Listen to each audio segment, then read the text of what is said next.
Thank you for joining us for Sermons on Demand from Friendship Grace Brethren Church. We provide these videos as a way to share the pulpit messages and teachings offered at Friendship Grace Brethren Church. If you find these videos a helpful resource, please drop us a note at info@friendshipgracebrethren.com. Now open your Bibles and get ready to dig into the Word of God.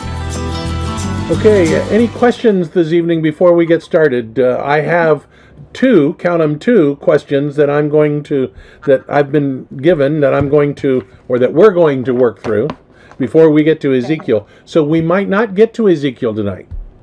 Okay. Do we have any others that I need to prepare or I need to deal with first?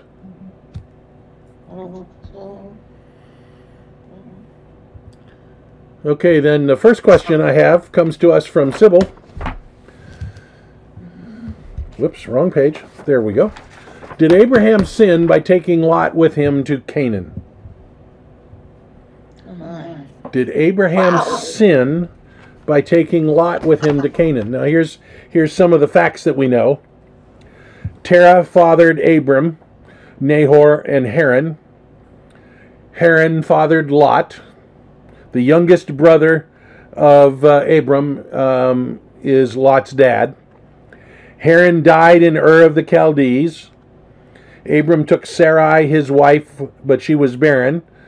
Terah took Abram and Lot and other family members to go to Canaan, but on the way they settled in Haran. So let me I put that map in the wrong spot. Let me give you this map full screen. So there on the map, we're not sure where Ur of the Chaldees is. There is a city way down in southern Mesopotamia, southern modern Iraq, almost Kuwait, Ur. That may be the right place. We're not sure.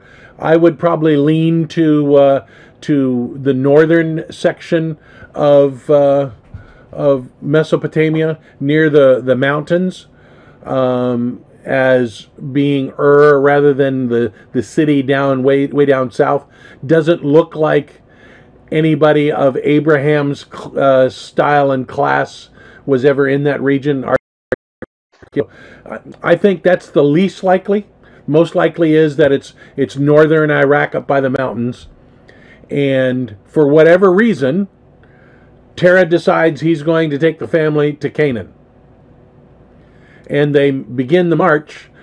If you look at the text in Genesis 11, it talks about Terah leaving Ur of the Chaldees and going to Canaan before Genesis 12, where Abram is given the instruction to go to Canaan.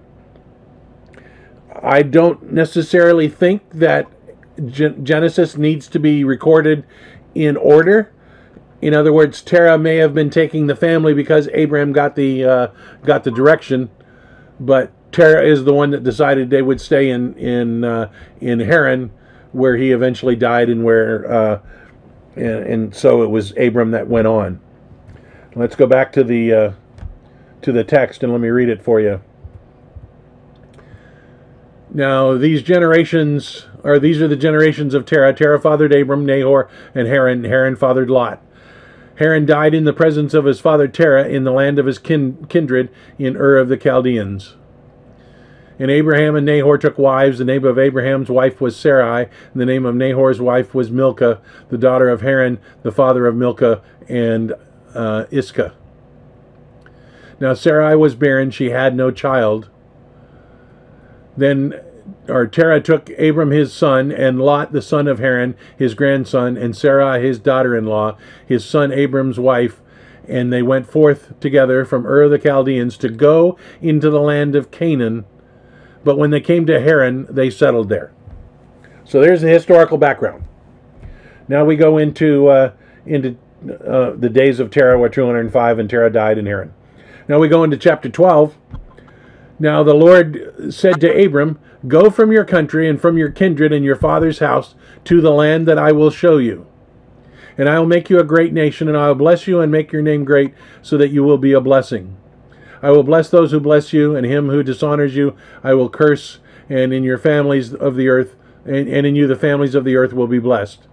So Abram went with the Lord, as the Lord told him, and Lot went with him. Abram was 75 years old when he departed from Haran. And Abram took Sarai his wife, and Lot his brother's son, and all their possessions that they had gathered, and the people that they had acquired in Haran, and they set out to go into the land of Canaan. When they came into the land of Canaan, Abram passed through the land to a place at Shechem, to the oak of Moreh. At the time the Canaanites were in the land. Then the Lord appeared to Abram and said, "To your offspring I will give this land." So he built there an altar to the Lord who had appeared to him. From there he moved to the hill country on the east of Bethel and pitched his tent, with Bethel on the west and Ai on the east. And there he built an altar to the Lord and called upon the name of the Lord. And Abram journeyed on, still going toward the Negev.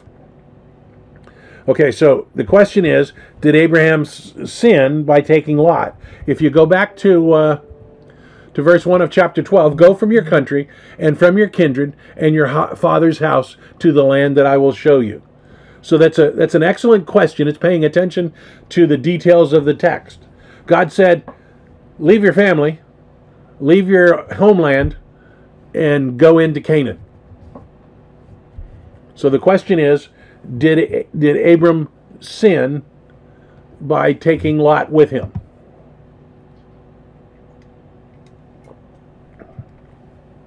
Go. This is an opportunity for you to have an answer. Not necessarily from that vantage point. You know, as far as kindred, what is meant by kindred? Absolutely anybody related to him? There is nothing. I spent a lot of time on that word because I spent a lot of time on that word because I wanted to know the same question. Does kindred limit him to just taking his wife, or should he have taken no one? And there's no help in the word. The word is his family. To what extent it can mean his father and his brothers. It can mean his wife. It can mean his children. Didn't have any, but it can mean all of that, or it cannot mean any of that. So there's no help in the word. I mean, it can be I don't know what term I'm looking for, but you know, we're instructed to leave. As we get married, we're to leave our fathers and our mothers. Right. Cleave to our spouses. That doesn't mean that we never have any interaction again with our parents. Right. It's the positional. This is now my priority. You know, my wife is my priority, my nuclear family. Could that be this here? Leave your kindred. They're behind, the new land is what they have. Certainly that's a valid interpretation. There's nothing in the text to say that would not be an interpretation. Mm-hmm. Since Abraham was so important,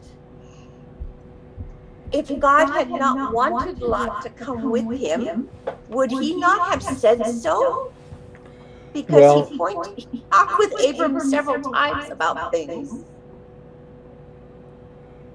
Well, you could argue that he did say so. He said, "Leave your kindred, leave your kindred and your father's house, and go to the place I'm telling you." But he didn't point out to Abram that it was sin at any point after that. No, but did Lot ever provide any blessing to Abram, or did he just cause him problems? Just problems. Yeah. Just problems. Yeah. Mm-hmm. So there's a couple of ways that you can go. First of all, I'm going to argue that chapter 11 does not precede chapter 12 in the timeline.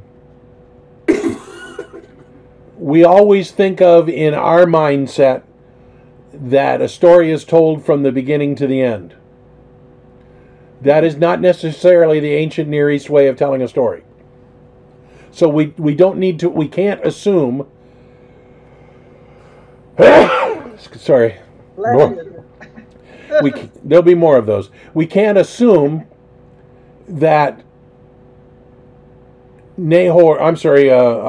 Terah began the move before Abram got the command. So there's a lot of ways that could get all mixed up. So that doesn't factor in. I don't think the timing of the command factors into how you answer this question. I would say that Terah was the sheik of the family unit, of the tribe, if you will, until he died, and Abraham then became the sheik. Abraham becomes the sheik of his tribe when he leaves Terah behind. So we have a changing kind of the guard, but that still doesn't answer the question of whether or not Abram sinned. Did Abraham violate the direction of God by taking Lot? You could argue that even though this is before the practice of levirate marriage and the requirement of an uncle to take care of an orphan nephew, those are things that would become standard in Jewish law, that Abraham started that practice before, and as the leader of the tribe took Lot with him, in which case it would have probably been legitimate. But I don't think that's what happened either.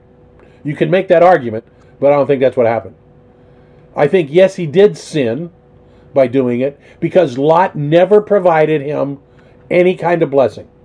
Lot was just a pain in the tuchus the entire time. And so there's no recording of any kind of discipline or punishment because of taking Lot, but there's certainly no blessing because Lot came. So from that fact alone, you could argue that, yeah, it was sin and he was being punished. Although God doesn't always punish sin directly like that.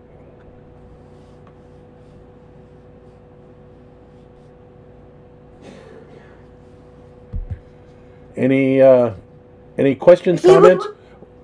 If he was the sheik, would it not have been his responsibility to take Lot? Well, it would be if Terah had died before he left. But Terah was still alive, and so Lot basically had to switch tribes. When Abram left, he became the sheik of his tribe, and Terah remained the sheik of that tribe. And we have a tribe division, and Lot had to decide, which tribe am I going with? Or Abram and Terah decided which tribe he was going with. But see, we don't comprehend all that tribal stuff. So my estimation of looking at this, and I spent quite a bit of time yesterday going through this, I think Abram sinned in doing it. It doesn't factor into the narrative that he sinned in doing it, because the narrative is all about the people that would come from Abram, and ultimately the people that would come from Lot, that would be a problem for the people that come from Abram, Isaac, and Jacob. So Abram's sin paid dividends for centuries and generations to come. They were the arch enemies of the Jews. That's correct. God's descendant. That's correct. So Abraham's sin had lasting consequences for much of Israel's existence. Even now. Even though what? Even now. Oh, even now, yes. Yes. Yes. So, Sybil, does that answer the question? Yes. Good. Thank you for agreeing with me. My pleasure.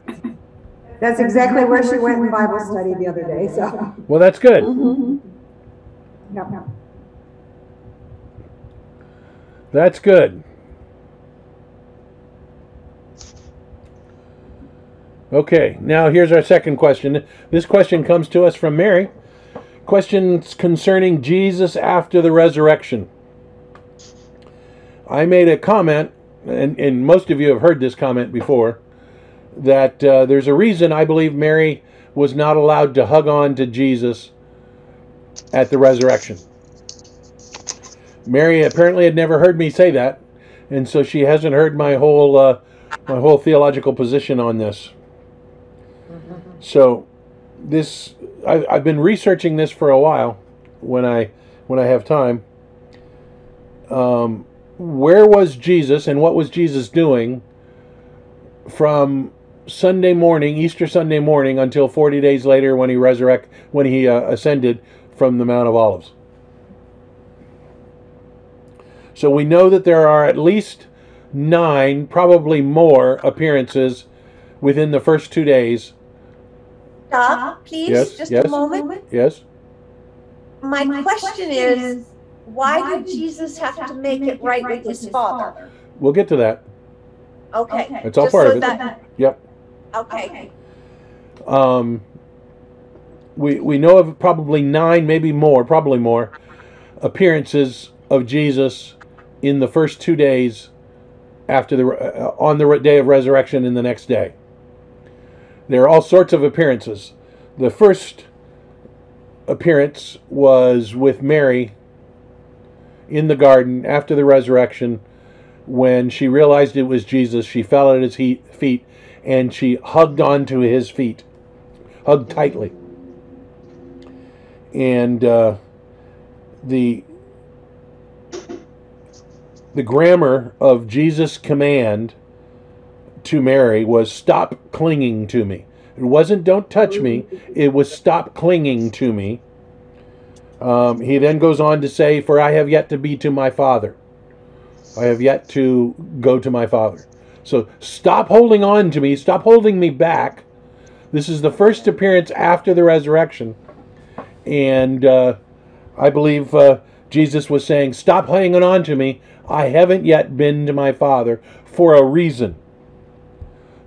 Most commentators believe that when Jesus said he hadn't been to his Father, he was referring to what would happen in 40 days at the ascension. But later in the day, or maybe the next day, probably the same day, Jesus appeared to the 11 and tells them, go ahead and touch me. See, here's the holes, here's the side, go ahead and touch me. It's okay. So what happened that's different from 6:30 or so in the morning on Sunday to that evening? What happened differently? Jesus appears to, during the day sometime, Jesus appears to a couple guys walking on the road to Emmaus. And they have a conversation. They don't recognize him at first. But you have activity of Jesus during this. And we have poof activity of Jesus getting from Emmaus back to Jerusalem. It's a 7-hour walk or so. I'm sorry, a 7-mile walk or so from Emmaus back to Jerusalem. So that takes some time, but he's instantaneous, apparently, back. And so we have what we know to be a new glorified body because he can enter locked rooms and so forth. So he has a body that looks the same, but is different. So let's go back now to the cross. Jesus cried out from the cross, Eloi, Eloi, lama sabachthani, which means, my God, why have you forsaken me?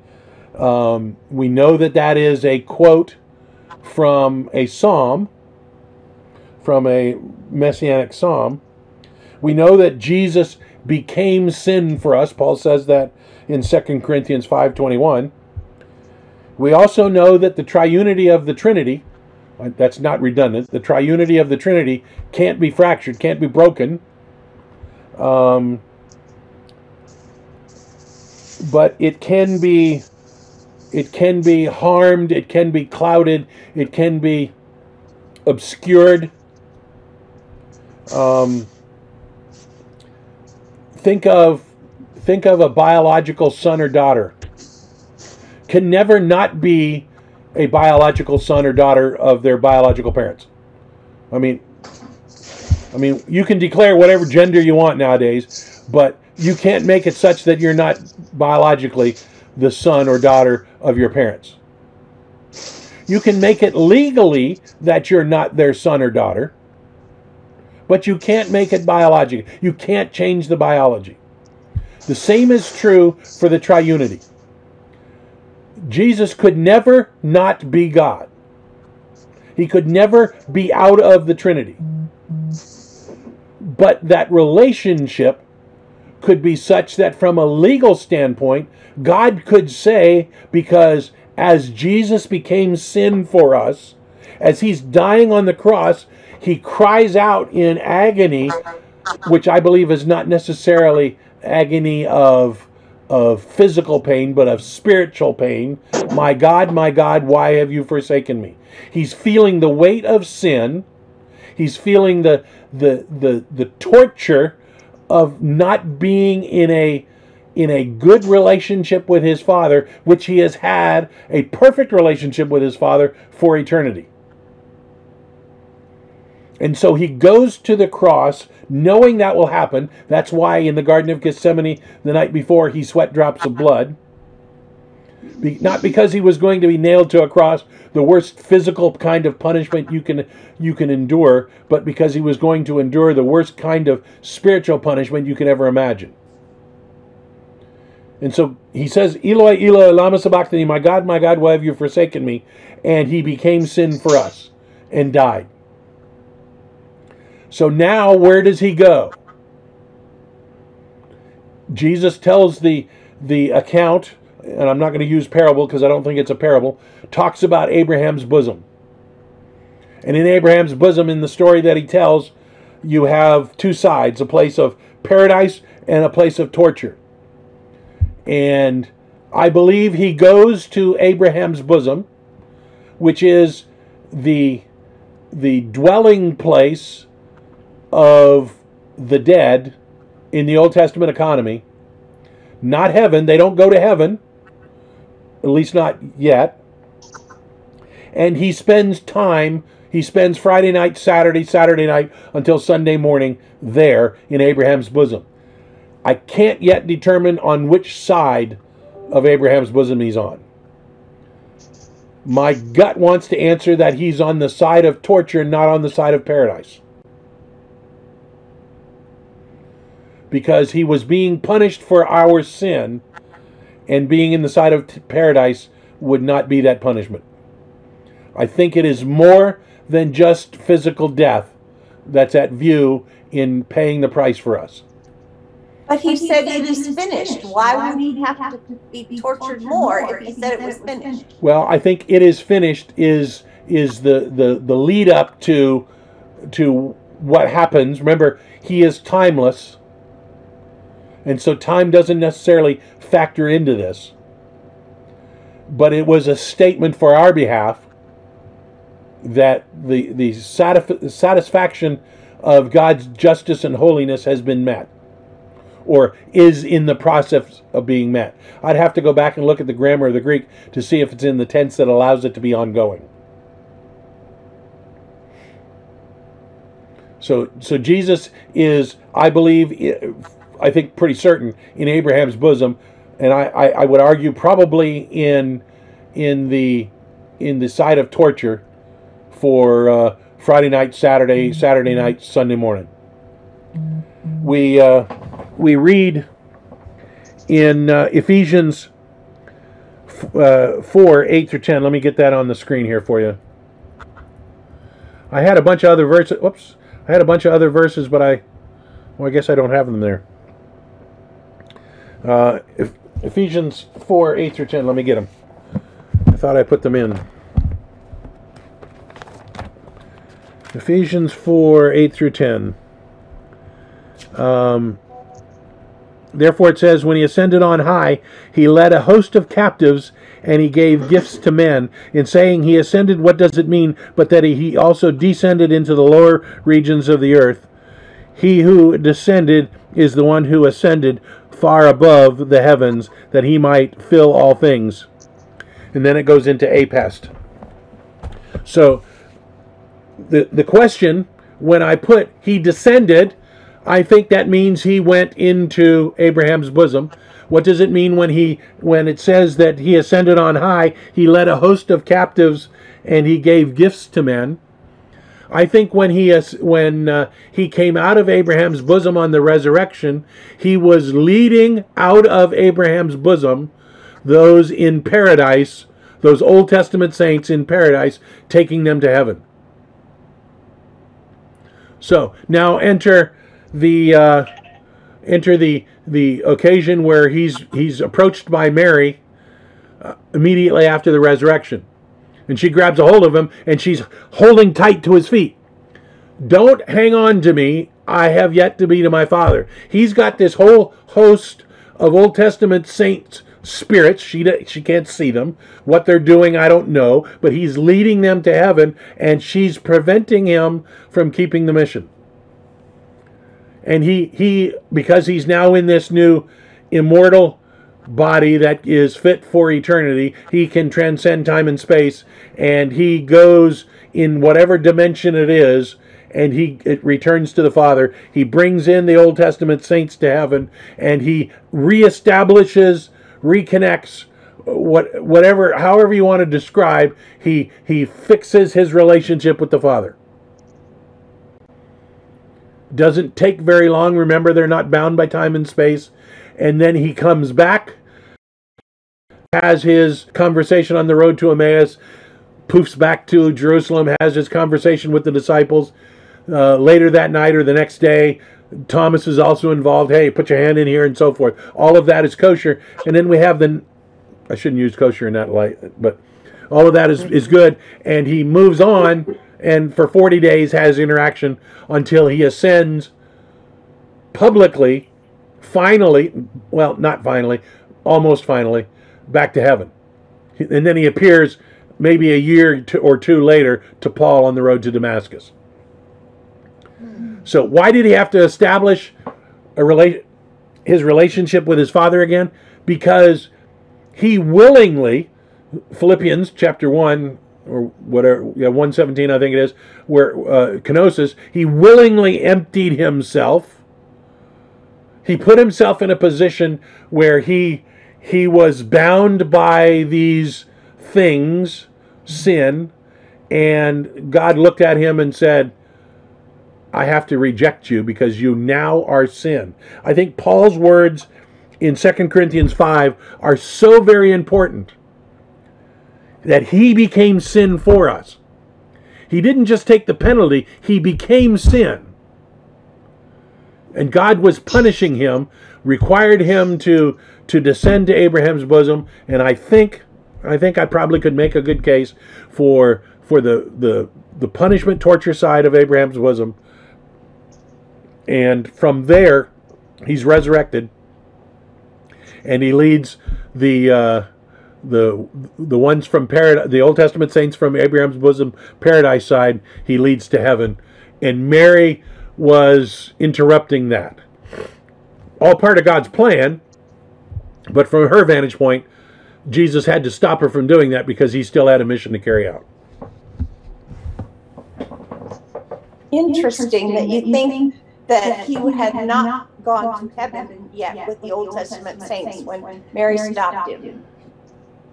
Yeah, she's. If you read the text, she's very quick on the draw. It's not quite sunrise yet when they're there. They want to get a jump on things, and so she's the first real interaction with Jesus. And I think that's by design for Mary. She was the least worthy of all of the hanger-oners. And she probably felt that. You really think that he was tortured for all that time in hell? Or in Abraham's bosom, the bad side? Yeah.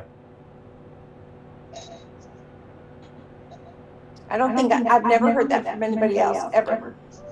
Yep. Yeah, so, go ahead. I think it was yesterday's reading, and I meant to ask you this, but I forgot, and this conversation reminded me. Tara Lee said that, that Jesus and God, their relationship couldn't be broken because of the Trinity, as you said. So did I understand you correctly in saying that it was a legal divorce, like you would get a legal order to divorce or, not be able to see your kids, that sort of agreement? I think that makes sense, because God needed a legal framework to forgive us, and he gets that by punishing Jesus. Mm-hmm. He's legally authorized to forgive us. When I say legally, because of his justice and his holiness requirement, he needed a way to do that. And so if he makes a legal declaration rejecting Jesus, my God, why have you forsaken me? He makes that legal declaration of rejecting Jesus. He just like Caitlin can never become not my daughter. It can't. It's not Right. biologically possible. I could go to court and have parental parental whatever taken. Right. I could disown her. Right. Well, I don't have parental rights anymore because she's past 18. But Right. I could legally sever that relationship, but I can't ever take the biology away. And I think that's a perfect illustration for what God did. He could never make Jesus not God. But he could make a legal declaration, and Jesus responded to that. My God, why have you forsaken me? Jesus was feeling the weight of that as Paul describes, he became sin for us.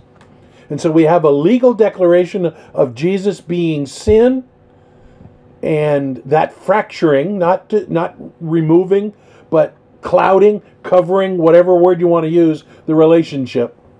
Legally severing the relationship that then is reestablished when Jesus has finished the job and takes the how many ever gazillions of Old Testament saints there were into heaven with him. Okay, so that clarifies things a little bit more for me. Yeah, I was pleased to hear the way Tara Lee had said that. That because a lot of people teach that or comment that the relationship was severed. Well, it can't be, and so you have to look at it a different way. And since the framework of what God was doing was a legal framework anyway, it makes sense to me that it was a legal declaration. So, does what happened to Jesus on the cross have anything to do with only with his human, or only with the God, or whatever? Or does it happen to both, or how does that go? It has to be both, because a single human, not God, was not sufficient to pay the price for everyone. Right. A God, not human, was not sufficient to pay the price for a human. So the only way God could do it legally while maintaining his character would be to have a God-man. Correct. But after Jesus is risen from the dead, he still is human and God. Yes. Which then creates all sorts of new conundrums for our study in the future. Because now God, or Jesus, is in a physical form.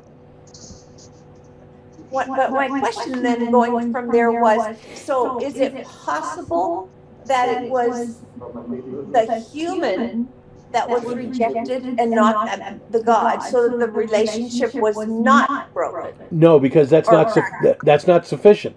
It had to be both. Okay.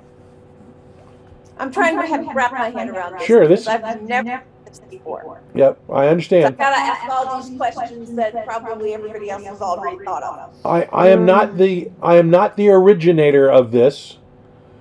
This over the last 20 years has been a collaborative effort of Randy and myself. Randy began the thought process for me a long time ago. But I've continued to work on it, and we've had conversations on it a few times. I'm going to have to spin it a while. I only settled on the legal aspect of this within the last year, but because we're looking at a legal justification, it makes sense that it's a legal finding by God, who is the ultimate judge. I'm still trying to figure out if he was rejected, how he could be rejected, but the relationship was not broken. That's why it's so important. I think I struggled with that for a long time. Because Eloi, Eloi, lama sabachthani has been a thorn in my side for years. Every Easter when I would work through that, I would get frustrated. And it's only recently that I've come to understand it as a legal thing that makes perfect sense to me. And because God can't make him not God. That's not possible. And so somehow the triunity of God can't be severed, because that would mean he's not God.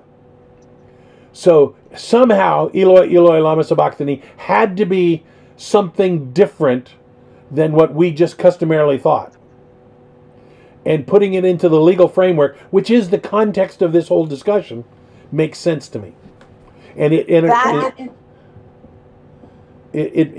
idea that he's being punished in the torture chamber, that just is really whacking my head. Yeah, the more I work through this, when I think about why did he have to be 3 days in dead?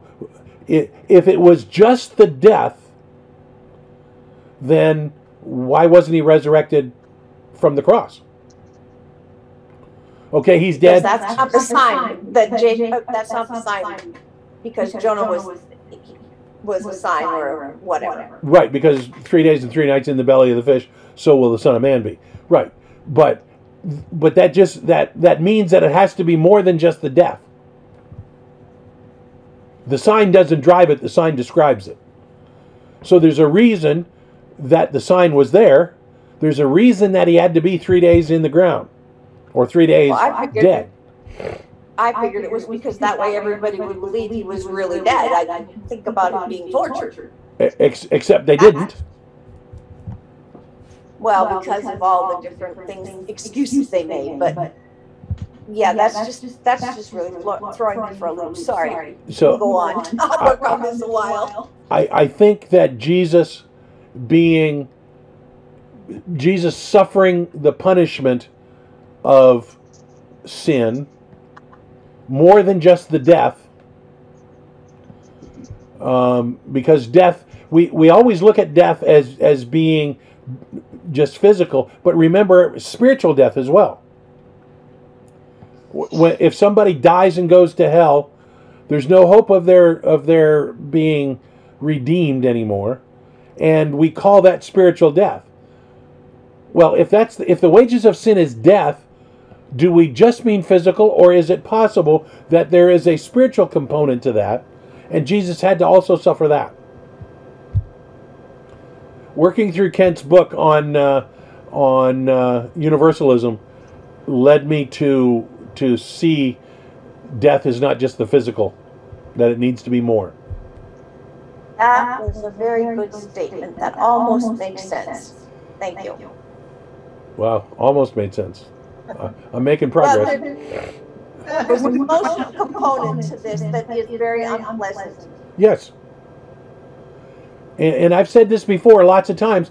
We believe things that may not be true because we've always believed them, or we've been taught them for a long time, and we really need to reassess, are they really true? Well, and this one is very difficult to swallow because the emotional content is very, very ugly. Yes, it is. But it also amplifies the immensity of Jesus' sacrifice. Yeah. I've said for a long time, his sacrifice was more spiritual than physical. I probably could go through just about any kind of torture if I knew in 3 days I would have a new glorified body and could do anything. It's just a mind game at that point. But could I go through the spiritual? Because I'm not immortal, I would be dead and stay dead. Jesus was immortal, and so he didn't stay dead. So how was that? Sybil, do you have any questions or comments on that? You're a deep thinker. No, no, no, no. When are you going to write your book on that? Yeah, I don't know. I've got so many books in my head that I never get written.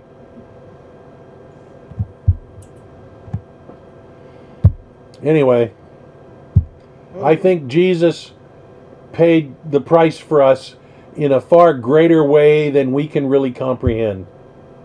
And when we or that we want to comprehend. Yeah, there's a reason we don't comprehend it, because we don't like it. Exactly. But when you look at what Paul says about him, led by the Holy Spirit to write that he became sin for us, he uses those words on purpose.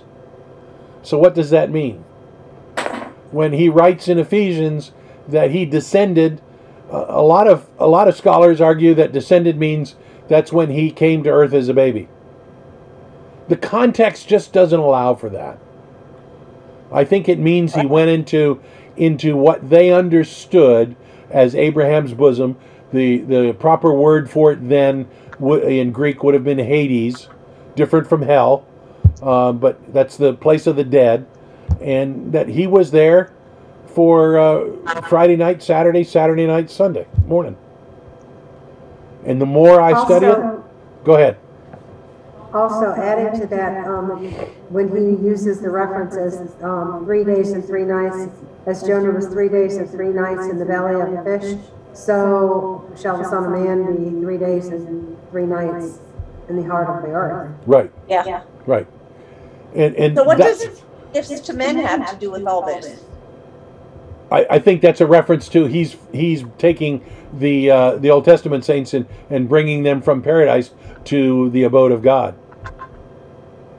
We're blessed. As soon as we die, we're present with the Lord. Old Testament saints did not have that luxury. And so that's the gifts that he gave to men? Yeah, I think so. The taking of the saints? Yeah, I think so.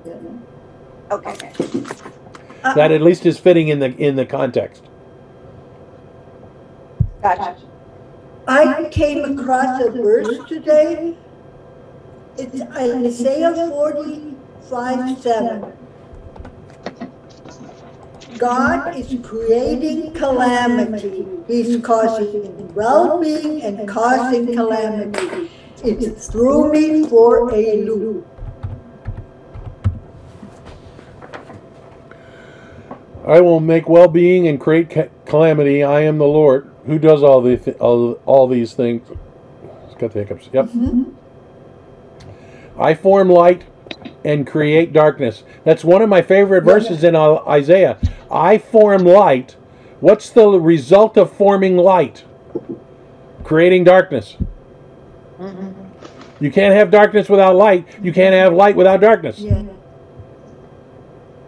But if you would have asked me this morning at 8 o'clock, does God create calamity? I would have said, Pastor, no!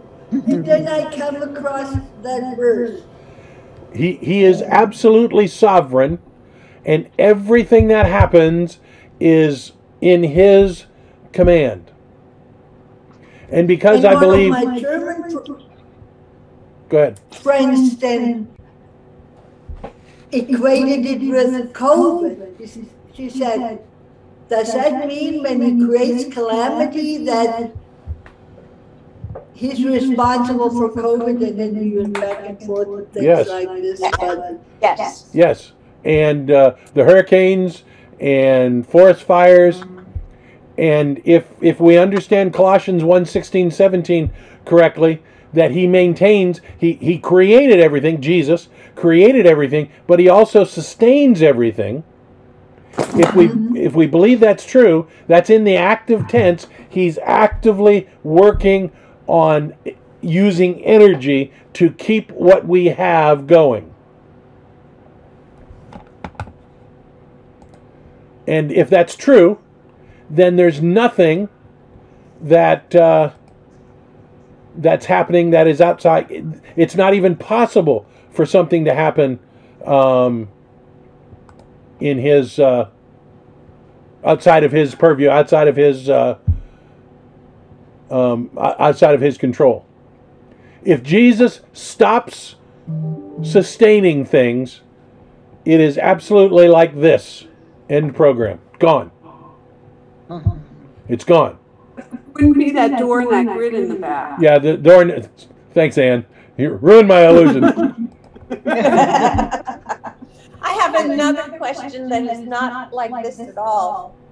I was asked a question in Bible study yesterday when I was teaching, and I knew for a fact that the person could not handle the total answer, because she was asking about does God do bad things, as in creating calamity, and she was not at all able to handle that yet.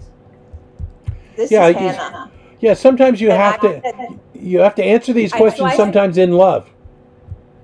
Well, what I did is I said, let's look at it this way. We would not consider a broken leg a good thing. However, if the broken leg made the person stop and think about who God is, and that they needed God, it was definitely a good thing. Could God have broken that leg? Yes.